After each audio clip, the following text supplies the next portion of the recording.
बहुत बहुत स्वागत है दोस्तों आपका मिर्च की एक और न्यू वीडियो पर। आज की इस वीडियो के माध्यम से आपको बतलाएंगे मिर्च की उन्नत खेती, मिर्च की खेती कब और कैसे करना चाहिए, वैरायटी का चुनाव, सिलेक्शन, प्रति एकड़ सीड्स, स्प्रेइंग शेड्यूल, खाद का शेड्यूल, लागत, लाभ, मुनाफा के साथ साथ संपूर्ण जानकारी साझा करने वाले हैं। यदि आप मिर्च की खेती कर रहे हैं तो पहली, दूसरी और तीसरी जो ड्रिंचिंग है वो बहुत ज़्यादा ज़रूरी है। एक अच्छी बढ़वार के लिए जो फर्स्ट ड्रिंचिंग है 3 से 5 दिन के आसपास की फसल होती है, प्लांटेशन से, तो NPK 19-19-19 1 kilogram, micro nutrient fertilisers 1 kilogram 200 litre पानी में घोलना है और 50 ml से लेकर 100 ml प्रति पौधा जड़ों के पास ड्रिंचिंग करना चाहिए। ड्रिंचिंग करने से मिर्च की फसल पर एक अच्छी बढ़वार देखने के लिए मिलती है। डंपिंग ऑफ की समस्या नहीं आती है, रूट रॉट की समस्या नहीं आती है और लगने वाले फंगस से भी काफ़ी अच्छा प्रोटेक्शन के साथ साथ हमारी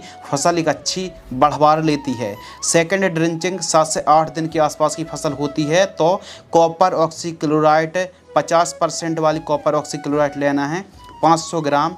NPK 12-61-0 1 किलोग्राम लेना है। 200 लीटर पानी घोल करके आपको ड्रिंचिंग करना चाहिए। थर्ड ड्रिंचिंग 10 से 12 दिन के आसपास की फसल होती है तो ह्यूमिक एसिड 500 ग्राम, चिलेटेड माइक्रो न्यूट्रिएंट 500 ग्राम 200 लीटर पानी घोल करके ड्रिंचिंग करना चाहिए। मिर्च की फसल पर यदि आप 3 ड्रिंचिंग को अप्लाई करते हैं तो एक अच्छी बढ़वार देखने के लिए आपको मिलेगी। तो मिर्च की आप खेती कर रहे हैं, वैज्ञानिक तरीके से खेती कर रहे हैं, उन्नतशील तरीके से फार्मिंग कर रहे हैं तो ड्रिंचिंग शेड्यूल ज़रूर आपको चलाना चाहिए।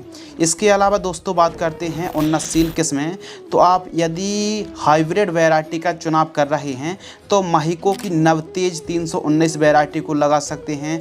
हाईवेज की सोनल F1 चीली को लगा सकते हैं, यह वैरायटी काफ़ी बढ़िया है। इसके अलावा VNR की सुनिधि वैरायटी को लगा सकते हैं। हाईवेज की प्राइड 151 F1 वैरायटी को लगा सकते हैं और नंबर 5वें पर जो किस्म है एडवांटा गोल्डन सीड्स की AK47 जैसी वैरायटी का चुनाव आप कर सकते हैं। यह जो वैरायटी है काफ़ी बढ़िया वैरायटी हैं और काफ़ी अच्छा उत्पादन देखने के लिए मिलता है। इन वैरायटी पर अन्य वैरायटी की तुलना पर रोग बीमारी का प्रकोप कम देखने के लिए मिलता है। फलन क्षमता अच्छी है, अत्यधिक तीखापन है और यह जो किस्में हैं फलन और फूल की जो क्वांटिटी काफ़ी बढ़िया देखने के लिए मिलती है। खासकर फलन जो क्षमता है वो काफ़ी अच्छी है, लेकिन इसका मतलब ये नहीं है कि इन वैरायटी पर बिल्कुल भी वायरस या फिर LCV वायरस है, लीफ कर्ल वायरस नहीं आता है। आता है प्रॉपर। यदि हम स्प्रिंग शेड्यूल चलाएंगे तो अच्छे से हमारी फसल प्रोटेक्ट होगी और आप एक अच्छा उत्पादन निकाल सकते हैं। सूटेबल समय के ऊपर बात करें तो देखिए आप मिर्च की खेती 12 महीने कर सकते हैं, लेकिन एक अच्छा आपको रेट देखने के लिए मिले तो बरसात के लिए जुलाई से अगस्त, गर्मियों के लिए अक्टूबर से दिसंबर के मध्य आपको पौधरोपण करना चाहिए। नर्सरी तैयार करने के लिए 30 दिन में प्लास्टिक प्रोट्रे में नर्सरी आसानी से तैयार हो जाती है। प्लास्टिक प्रोट्रे में नारियल की खाद और कोकोपीट खाद, वर्मी कंपोस्ट के साथ एक एक बीजों को मिक्स करके आपको भरना चाहिए, बुआई करनी चाहिए और 25 दिन में नर्सरी तैयार हो जाती है। यदि नर्सरी में पीलापन की समस्या आ रही है, बढ़वार अच्छे से नहीं ले पा रही है या फिर कोई इंसेक्ट और फंगस का प्रकोप है तो 15 लीटर पानी में जब नर्सरी 12 से 15 दिन के आसपास की हो तो आपको कार्बेंडाजिम जैसी वाविस्टिन आती है 50 ग्राम लेना है, फिर UPL की साप कोई एक 50 ग्राम आपको लेना है।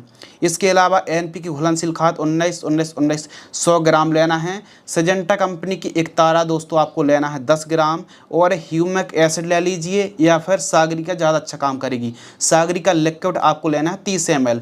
15 लीटर पानी में घोल करके आप अपनी नर्सरी पर स्प्रे करेंगे तो कोई भी समस्या देखने के लिए नहीं मिलेगी, नर्सरी ईजिली तैयार हो जाएगी। इसके अलावा बेसल डोज, जब आप बेड तैयार करते हैं तो उस समय बेड तैयार करते समय जो आप बेड तैयार कर रहे हों, बेड की ऊंचाई आपको 1 फीट रखनी है, बेड से बेड की दूरी 2.5 फीट और बेड की चौड़ाई 3 फीट रखनी चाहिए। जब जो प्राइमरी न्यूट्रिएंट है, बेसल खाद है, गोबर की खाद 3 से 4 ट्राली इस्तेमाल करना है। SSP single super phosphate 100 kilogram, Regent 5 kilogram और MOP muriate of potash 25 kilogram लेना है। म्यूरेट ऑफ पोटास 60% वाली लेना है। इन सभी को मिक्स करना है और 1 एकड़ में जो आपने बेड तैयार करी हैं दोस्तों उस समय इन खादों का प्रयोग करेंगे तो बढ़वार और ग्रीननेस, हरित लवक की मात्रा एक अच्छे तरीके से देखने के लिए मिलने वाली है। 1 एकड़ में 80 ग्राम से लेकर 100 ग्राम सीड्स की रिक्वायरमेंट पड़ने वाली है। मल्चिंग पेपर 30 माइक्रोन का और ड्रिप 16 mm इनलाइन आपको लगाना चाहिए। एक बेड में सिंगल लाइन आपको रोपण करना चाहिए, प्लांटेशन करना चाहिए। आप यदि सिंगल लाइन पर प्लांटेशन कर रहे हैं तो पौधे से पौधे की दूरी 1 फीट और लाइन से लाइन की दूरी 4.5 फीट रखनी चाहिए, सेंटर से सेंटर की दूरी। इसके अलावा एक एक पौधे की पौधरोपण आपको करने चाहिए हल्के हाथों से। बाकी आप एक बेड पर डबल लाइन जिगजैग प्लांटेशन भी कर सकते हैं। यदि जिगजैग प्लांटेशन कर रहे हैं तो आपको 10-12 हज़ार पौधे की रिक्वायरमेंट पड़ेगी। सिंगल लाइन पर प्लांटेशन कर रहे हैं तो 5,000 से लेकर 6,000 पौधे की रिक्वायरमेंट पड़ने वाली है। मिर्च की जब भी आप प्लांटेशन कर रहे हैं एक एक पौधे की पौधरोपण करना चाहिए और हल्की सी सिंचाई जरूर कर लीजिए। हल्की सी नमी होगी तो एक अच्छे से जड़ें मिट्टी को पकड़ लेंगी। प्लांटेशन के बाद फिर वापस से आपको सिंचाई करनी चाहिए और सिंचाई के ऊपर बात कर ही लेते हैं तो ड्रिप से 2-2 दिनों के अंतराल पर और फ्लैट इरीगेशन से 10 से 12 दिनों के अंतराल पर आपको सिंचाई करनी चाहिए। खरपतवार की रोकथाम निराई गुड़ाई सबसे बेस्ट है। बाकी कई किसान भाई दोनों बेड के बीच में ग्लाइफोसेट 41% SL हार्बिसाइड का स्प्रे कर देते हैं, लेकिन भूमि बंजर होती जा रही है तो इसीलिए निराई गुड़ाई ही वेस्ट है। मिर्च की फसल पर वायरस जैसी समस्या ना आए तो इसके लिए प्रिवेंटिव में पीला ट्रैप है, नीला ट्रैप है, लाइट ट्रैप है, ग्रीन नेट है और रेजिस्टेंस वैरायटी का चुनाव जरूर करना चाहिए। फसल चक्र आपको अपनाना चाहिए। गेंदे की 2-4 लाइन खेत के चारों साइड बीच बीच में आपको लगाना चाहिए। एक लाइन मक्के की जरूर लगाना चाहिए जो कि आप वीडियो पर देख रहे हैं।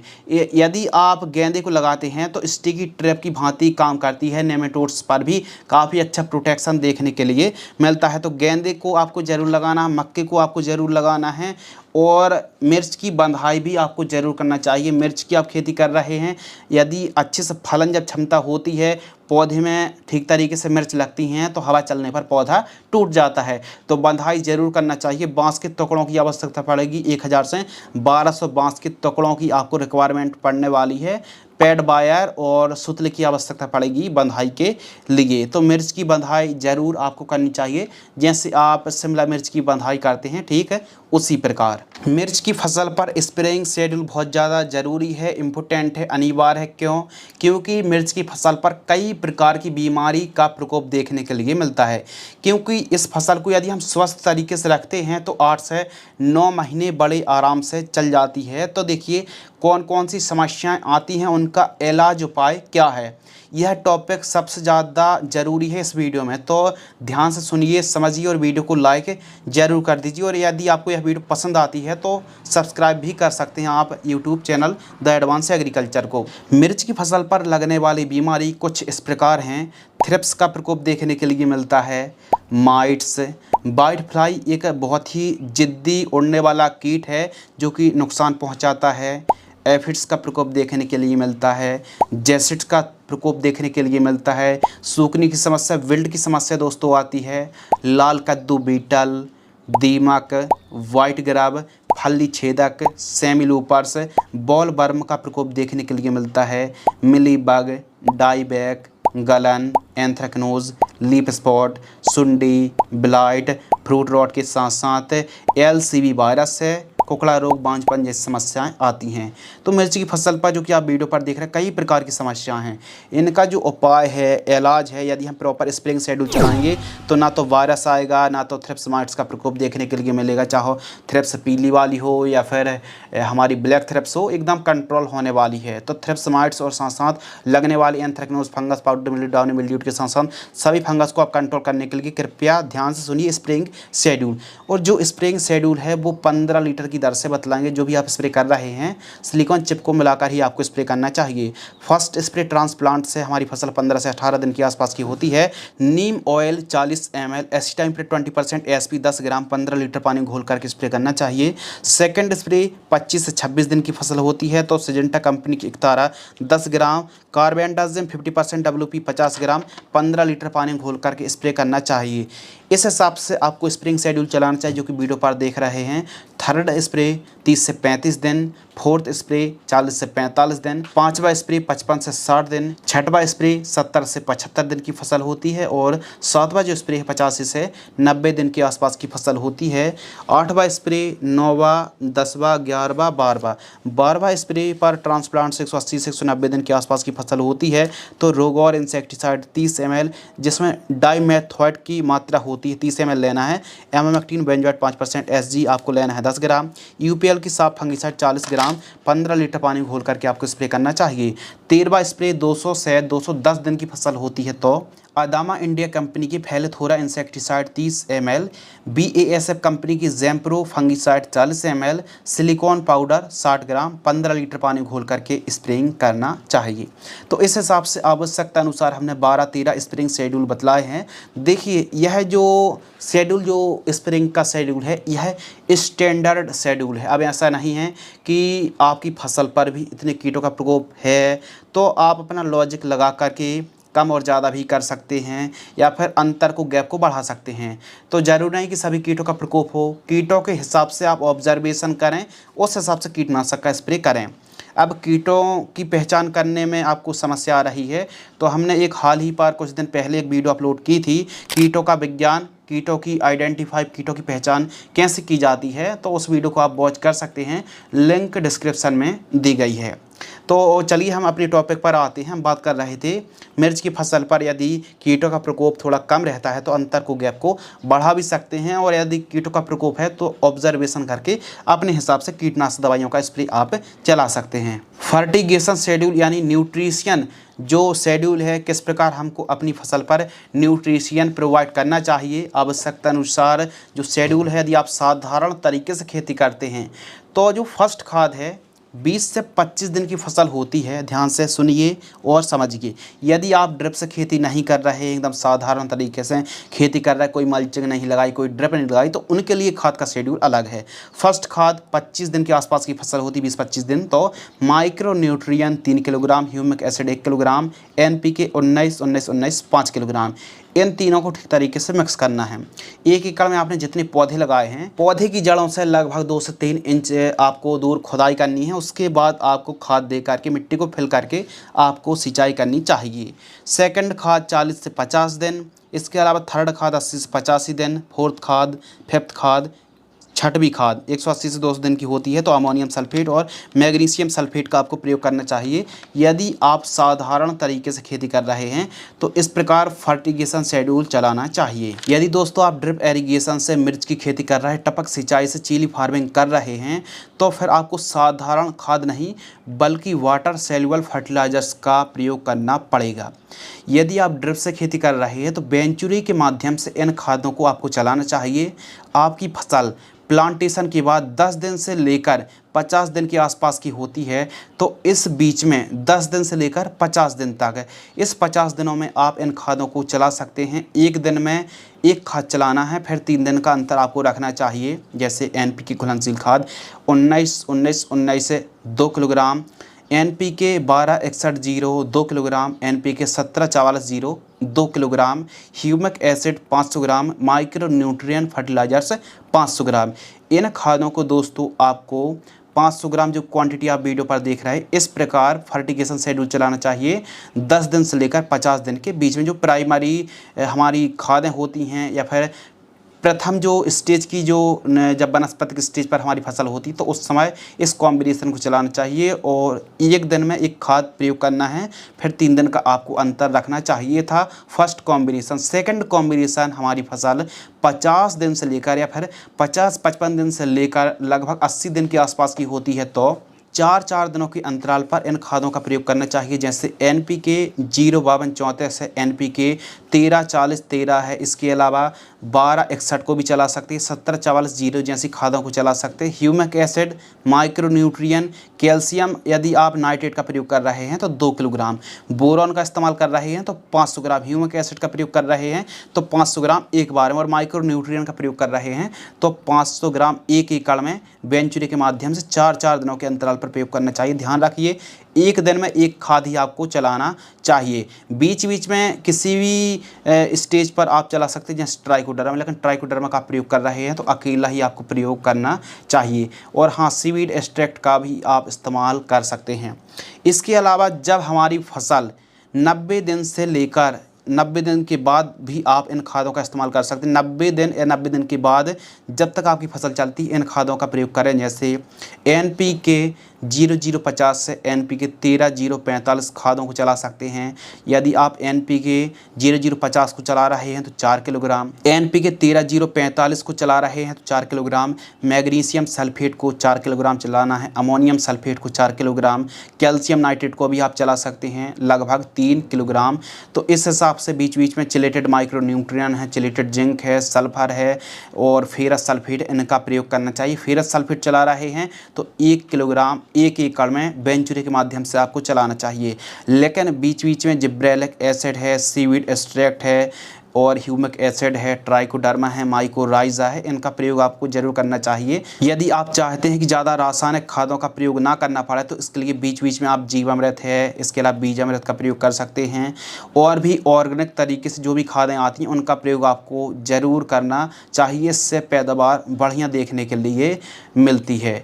तो इस हिसाब से आप नीम अर्क को भी चला सकते हैं, नीम ऑयल का स्प्रे कर सकते हैं, फिश ऑयल का भी स्प्रे कर सकते हैं। लेकिन ध्यान रखिए, मिर्च की फसल पर वायरस, मिर्च और करेले की फसल पर, शिमला की फसल पर, पपीते की फसल पर, इन पर वायरस जनित बीमारी का प्रकोप बहुत ज़्यादा ही देखने के लिए मिलता है। तो इसके लिए बहुत ज़्यादा ज़रूरी है दोस्तों कि आपको स्प्रेइंग शेड्यूल बहुत अच्छा रखना पड़ेगा, प्रॉपर न्यूट्रिशन की पूर्ति करनी पड़ेगी। नेमेटोड्स की समस्या यदि आती है, देखिए पहले तो गेंदे की आपको मेरीगोल्ड की 2-4 पंक्तियों में आपको लाइन जरूर लगा देना है, गेंदे को लगा दीजिए। यदि आपको नेमेटोड्स की समस्या देखने के लिए मिल रहा है, आपको लग रहा है कि हमारी फसल एकदम बढ़वा नहीं ले रही, हम खाद दे रहे हैं, पानी स्प्रेइंग सब कुछ देने के बाद भी यदि बढ़वा ठीक तरीके से नहीं पौधा ले पा रहा है, तो इसके लिए बहुत ज़्यादा ज़रूरी है कि आप उसको उखाड़ के देखिए कहीं नेमेटोड्स का अटैक तो नहीं। यदि ऐसी कंडीशन पर नेमेटोड्स का प्रकोप है तो आप बायर कंपनी की वेलम प्राइम का आप सॉइल एप्लीकेशन चला सकते हैं। 500 ml 200 लीटर पानी में घोल करके आपको सॉइल एप्लीकेशन से चलाना चाहिए जड़ों के पास। इस हिसाब से आपको मिर्च की खेती करनी चाहिए, इस हिसाब से फर्टिगेशन शेड्यूल चलाना चाहिए। अब यदि आपकी फसल हरी भरी है तो जो ड्रिप से आप खाद चला रहे हैं उसके अंतर को कम ज़्यादा कर सकते हैं, क्वांटिटी को कम और ज़्यादा भी कर सकते हैं। तो इस वीडियो के माध्यम से हमने जो फर्टिगेशन शेड्यूल साझा किया है वो एक स्टैंडर्ड फर्टिगेशन शेड्यूल है, न्यूट्रिशन है। बाकी अपना विवेक का इस्तेमाल करके, अपना नॉलेज, अपना अनुभव को लगा करके थोड़ा सा ऑब्जर्वेशन करें, फसल की देखभाल करें। उस हिसाब से यदि आप फर्टिगेशन शेड्यूल चलाएंगे तो कम लागत पर एक अच्छा उत्पादन आप निकाल सकते हैं। बात करते हैं दोस्तों बाज़ार भाव। मिर्च का जो बाज़ार भाव है 25 रुपये से लेकर के 65 रुपये 70 रुपये प्रति किलोग्राम तक का रेट देखने के लिए मिलता है। लेकिन हमारे किसान भाइयों को एक एवरेज, एक औसत जो बाज़ार भाव हैं वो 25 रुपये से लेकर 45 रुपये मध्य का ही रेट देखने के लिए मिलता है। लागत के ऊपर दोस्तों बात करते हैं। मिर्च की खेती पर सबसे बड़ी जो लागत है वो है स्प्रेइंग खाद के साथ साथ सबसे बड़ी लागत लगती है हार्वेस्टिंग। जब हम तुड़ाई करवाते हैं, मिर्च की तुड़ाई काफ़ी महंगी होती है, तो कभी कभी क्या होता है कि रेट कम होने पर किसान भाई हार्वेस्टिंग भी नहीं कर पाते हैं। तो एक प्रकार से कह सकते हैं कि मिर्च की यदि रेट अच्छे मिलते हैं तो हमको आमदनी बहुत अच्छी होने वाली है। यदि रेट अच्छे मिलेंगे, उत्पादन अच्छा होता है तो हमको आमदनी भी, जो नेट प्रॉफिट, शुद्ध आमदनी बहुत बढ़िया होने वाली है। यदि हम लागत के ऊपर बात करें तो 1 एकड़ में मिर्च की खेती यदि आप वैज्ञानिक तरीके से करते हैं तो 1 लाख रुपये से लेकर 1,30,000 रुपये तक हमको लागत लग सकती है। इसमें स्प्रेइंग का खर्च है, इसमें फर्टिगेशन का खर्च है। यदि आप वैज्ञानिक तरीके से खेती करते हैं, मल्चिंग लगाते हैं, ड्रिप लगाते हैं, तब जाके 1,30,000 रुपये के आसपास लागत लगने वाली है। लाइफ साइकिल के ऊपर दोस्तों बात करते हैं तो जो लाइफ साइकिल है, यदि मिर्च की आप वैज्ञानिक तरीके से खेती करते हैं तो 8 से 9 महीने बड़े आराम से चल जाती है और 60-65 दिन के आसपास की फसल होती है तो हार्वेस्टिंग के लिए तैयार हो जाती है। मुनाफा के ऊपर अगर हम बात करें तो जो मुनाफा है, जो नेट प्रॉफिट, शुद्ध आमदनी है, सभी लागत को काटकर आप 1 एकड़ से 7 लाख रुपये से लेकर 8 लाख रुपये के आसपास कमाई कर सकते हैं। अब जो कमाई है वो काफ़ी ज़्यादा डिपेंड करती है काफ़ी ज़्यादा फैक्टर पर कि आप जो वैरायटी लगा रहे हैं यदि अच्छी है तो उत्पादन अच्छा मिलेगा। अब यदि उत्पादन अच्छा होता है, बाज़ार भाव अच्छे मिलते हैं तो फिर आपकी जो कमाई है वो बढ़ने वाली है। तो फसल को स्वस्थ रखिए, एकदम अच्छे से स्प्रिंग शेड्यूल चलाइए, सिंचाई करिए, प्रॉपर न्यूट्रिशन की पूर्ति करिए और जो वायरस जनित बीमारी आती हैं proper mites, thrips, white fly की यदि स्प्रे लेंगे आप तो बहुत अच्छा फ़ायदा होगा। ज़्यादा वायरस नहीं फैलेगा, एकदम वहीं स्टॉप हो जाएगा, कंट्रोल हो जाने वाला है। तो इस हिसाब से यदि आप मिर्च की खेती करते हैं, यदि बाज़ार भाव उत्पादन अच्छा होता है तो आमदनी बढ़ भी सकती है। और जो प्रोडक्शन है, जो उत्पादन है, 1 एकड़ में यदि आप वैज्ञानिक तरीके से मिर्च की खेती करते हैं तो आप अधिकतम 45 से लेकर 55 टन तक आप 1 एकड़ से पैदावार निकाल सकते हैं। लेकिन आप नॉर्मल तरीके से खेती करते हैं तो 20 से 25 टन ही आप उत्पादन निकाल पाएंगे। तो यदि आप आधुनिक तरीके से खेती करते हैं तो आप 40-45 टन तक आप मिर्च की फसल से उत्पादन निकाल सकते हैं। इस वीडियो के माध्यम से हमने संपूर्ण जानकारी साझा की कि कैसे मिर्च की खेती आप कर सकते हैं, ज़्यादा कमाई कर सकते हैं। मिर्च की फसल पर जितनी ज़्यादा आप साफ़ सफाई रखेंगे उतनी ही स्वस्थ आपकी फसल तैयार होने वाली है। तो इस वीडियो के माध्यम से हमने पूरी कोशिश करी कि हर एक टॉपिक को, हर एक पहलू जो ही बात है उसका हमने जो टॉपिक था उसको कवर और क्लियर किया। फिर भी आपके मन में कोई डाउट्स रहते हैं, कोई सवाल हैं तो कमेंट सेक्शन खाली है, ज़रूर उसका रिप्लाई मिलने वाला, कमेंट्स आप कर सकते हैं। तो मिलते हैं इसी प्रकार एग्रीकल्चर कृषि से जुड़ी एक और इन्फॉर्मेटिव वीडियो के साथ। तब तक के लिए धन्यवाद, नमस्कार, जय हिंद, वंदे मातरम।